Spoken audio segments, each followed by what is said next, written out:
How much of your day is spent trying to manage choices that are not yours? You rewrite a message because you are afraid of how someone might take it. You remind an adult about something they already know they need to do.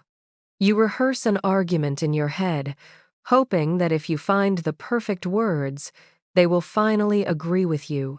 And when they do not, your entire body acts as if something has gone terribly wrong. That is the strange part about control. It promises that you will feel safer once everyone behaves the right way, but instead, it makes your peace dependent on people you cannot control. What if freedom does not begin when they finally change? What if it begins when you stop treating their choices as your job? Hi, I'm Sarah, and this is WiseMind Stories. Mel Robbins' book, The Let Them Theory, is built around two short phrases. The first is, let them. The second is, let me. Most people remember the first one, but the second one is where your power comes back. Rachel learned that in the lobby of a Chicago hotel at 8:07 on a Tuesday morning. She was sitting beneath a glass chandelier with 2 coffees, a leather folder, and a printed copy of her daughter's resume. The interview was scheduled for 8:30. At 8:09, her phone buzzed. It was a message from her 24-year-old daughter, Maddie. I withdrew from the interview last night. I'm on the train home. Please don't call the company. Rachel read it 3 times. Then she called Maddie. No answer. She called again. Then she went upstairs and knocked on the door of the hotel room they had shared. The bed was made. Maddie's suitcase was gone. On the desk sat the navy blazer Rachel had bought for the interview. Rachel felt as if her daughter had just walked away from a burning building while refusing to be rescued. She called 11 times in 19 minutes. On the 12th call, Maddie answered. "What are you doing?" Rachel demanded. "Going home." "I can see that. Why did you cancel?" Maddie was quiet for a moment. Rachel could hear the low rattle of the train. "Because I never wanted the job." "Then why did you apply?" "Because every time I said I wasn't interested, you explained why I was wrong." Rachel stood in the empty hotel room, still holding the resume. "This is one of the best consulting programs in the country. You worked for months to get this interview." "You worked for months," Maddie said. "You rewrote my resume. You called your friend who knows a recruiter. You booked the hotel. You even picked the suit. I was helping you. Every time I make a choice you don't understand, you turn it into an emergency." The sentence landed harder than Rachel expected. She wanted to argue.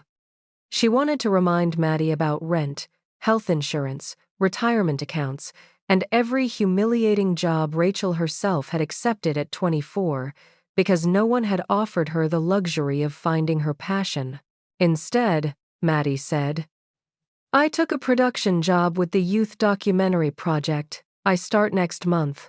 Rachel closed her eyes. The job paid less than half of what the consulting program offered.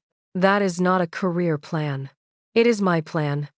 Then the call ended. Rachel stood alone with 2 coffees, a hotel bill, and a future she had designed for someone who did not want it. Maybe you recognize her fear. You can see the mistake another person is about to make. You can already imagine the consequences. And because you love them, your mind produces a convincing argument. If I do not stop this, I am failing them. But there is a difference between offering wisdom and trying to take possession of someone else's decision. Rachel had spent years crossing that line without noticing. She was 48 and worked in hospital operations. She was good at anticipating problems. If a department was short-staffed, she saw it before the schedule broke. If a vendor missed a deadline, she already had a backup plan. Her competence had protected her family through layoffs, medical bills, and the years when money was counted down to the final $20. Control had not always been a personality flaw. Once, it had been a survival skill. But survival skills do not automatically know when the emergency is over. When Maddie was 12, Rachel checked every assignment online. At 16, she tracked her location. In college, she edited emails to professors that Maddie had never asked her to read. Each action seemed small, responsible, even. Together, they carried a hidden message.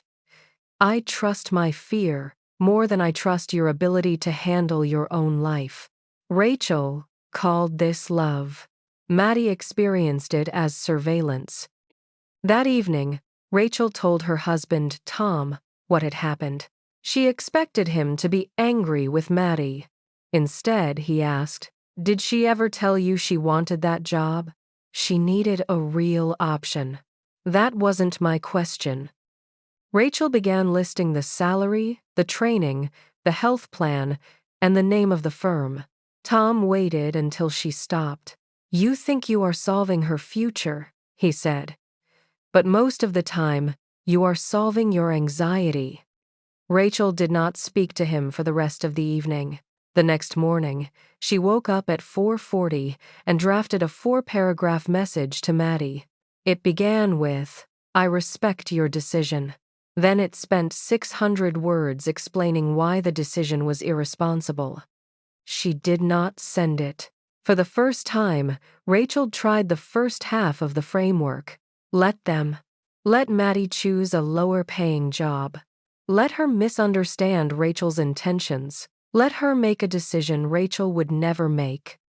Let her learn what the decision costs. Let them does not mean the choice is wise. It does not mean you approve. It means you stop arguing with the fact that another adult has the right to choose. Acceptance is not approval. Acceptance is where an honest response begins.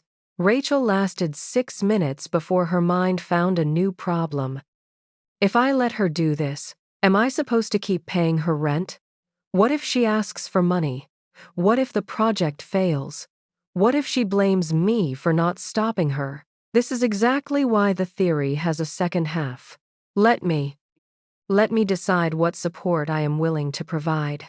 Let me say what I believe once, clearly and without a campaign. Let me set a financial boundary. Let me stay connected without becoming the manager of her life.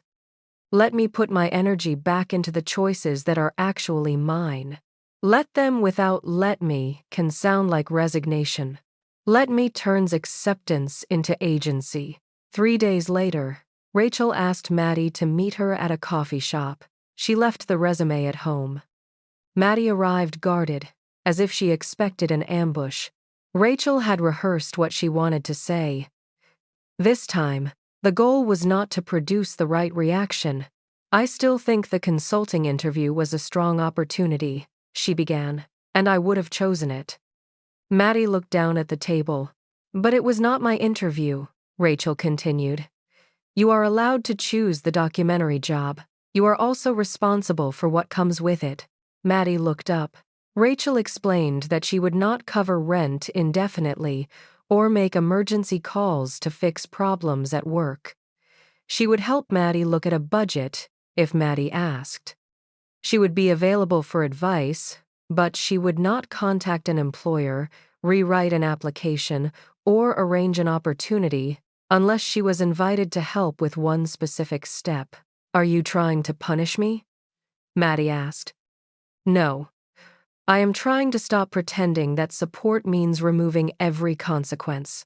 Maddie considered this. That is all I wanted, she said. I wanted the choice to actually be mine. Rachel had expected gratitude to feel warmer. Instead, she felt grief. If Maddie's life belonged to Maddie, then Rachel had to face the empty space left behind. For years, she had treated her daughter's future like a project because projects were easier than uncertainty. A project had deadlines, action items, and measurable progress. A person could listen to everything you said and still choose differently. Trying to control someone's choices is one way of handing them control of your peace. Their delay ruins your morning. Their opinion rewrites your confidence. Their disappointment changes your decision. Their silence decides whether you can sleep. The let them theory interrupts that exchange. It asks you to separate three things that often get tangled together. What can I control? What can I influence? And what can I only observe? Rachel could control her words, her money, her time, her boundaries, and whether she called the consulting firm. She could influence Maddie by asking questions, sharing experience, and behaving with respect. She could only observe what career Maddie chose and how other people reacted to it. Influence leaves the other person free. Control keeps applying pressure until freedom disappears. A boundary belongs in the first category. It is not a tool for forcing another person to choose differently. It is a statement about what you will do next. You cannot take that job as an attempt to control. I will not finance this choice beyond the end of the lease is a boundary. You need to calm down is control. I will continue this conversation when we can speak without insults is a boundary. You have to understand me is control. I will explain myself once, then let your opinion belong to you is agency. The opposite of control is not indifference. It is clarity. There are also moments when let them should not become a slogan. It is not a reason to ignore abuse, harassment, discrimination, legal responsibility, a child's safety, or an immediate danger. In those situations, act, leave, intervene, report. Protect the person who cannot protect themselves. And it is not an excuse to avoid a necessary conversation. If someone's behavior affects your life, you can name it. You can make a request. You can set a consequence. You can end the relationship. Let them simply means you stop believing that the perfect explanation will remove the other person's freedom to choose. Their reaction is information. It is not an instruction. Over the next 2 months, Maddie's new job was not the inspiring success story Rachel secretly feared it would become. The hours were long. The project lost part of its funding. Maddie's supervisor changed the schedule with almost no notice. One Thursday night, she called Rachel and said, "I think I made a mistake." Rachel's old reflex returned instantly. She opened her laptop. She remembered a contact at another firm. She was halfway through saying, "I told you this would happen," before she stopped. Then she asked a different question. "Do you want me to listen, help you think it through, or help with one specific step?" Maddie was quiet. "Help me think." For 20 minutes, Rachel asked questions. What part of the job was difficult because it was new? What part violated what Maddie had been promised? What had she learned that she wanted to keep? What would she do if she did not need to prove her mother wrong? Maddie decided to stay through the end of the current project while applying to 2 paid editing roles with benefits. It was not Rachel's plan. It was not the disaster Rachel had imagined either. It was an adult making a choice, collecting information, and making another choice. When Rachel stopped editing Maddie's life, something unexpected happened. She could finally see how little attention she had been giving her own. 6 months earlier, a regional role had opened at the hospital. Rachel had told herself the timing was impossible.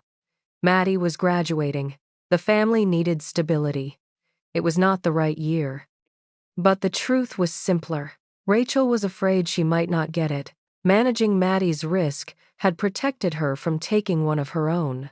So she opened the application. Let Maddie build her career. Let the hiring committee have an opinion.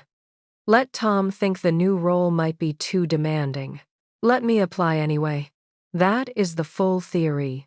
Not, let everyone do whatever they want while you disappear. But, let reality be real, and let yourself respond from choice instead of panic. If you want to use this today, begin with one situation that is consuming too much of your energy. Write down the sentence your mind keeps repeating.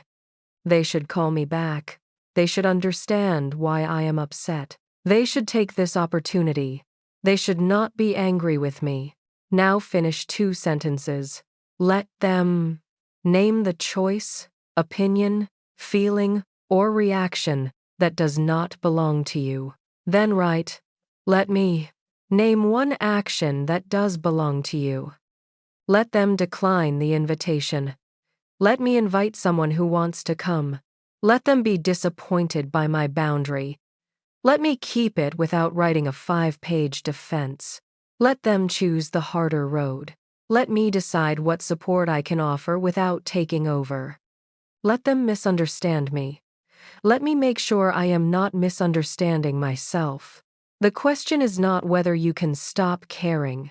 The question is whether you can care without trying to control the outcome. Rachel did not become relaxed overnight. She still drafted messages she never sent.